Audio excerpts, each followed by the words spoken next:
Hej alle sammen. Her er lige en kort video, hvor jeg viser, hvordan vores favoritfunktion fungerer. Når I er logget ind her, så kan I se, at man kan vælge dine favoritter her, og man kan også gøre det på knappen her. Det ser lidt anderledes ud, når man er på for mobilen.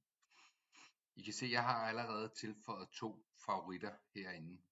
Den måde, man tilføjer favoritterne på, det er, at man går ind under start her, og der har man jo alle aktiviteterne liggende hernede. Hvis vi fx tager klassisk yoga, så har vi så nu øverst oppe på hver aktivitet, der har vi lagt sådan en linje her, hvor man kan trykke tilføj aktivitet. Den trykker jeg på.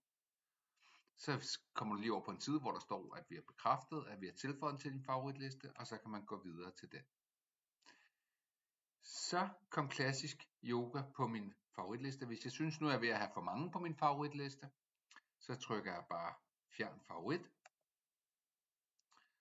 Så bekræfter den lige igen, at man har fjernet den, og så kan man gå tilbage igen, så er den væk. Jeg kunne lige trykke den anden væk også. Det på styrke vil jeg ikke have alligevel. Og så kan jeg gå tilbage, så er det kun klassisk yoga er liggende.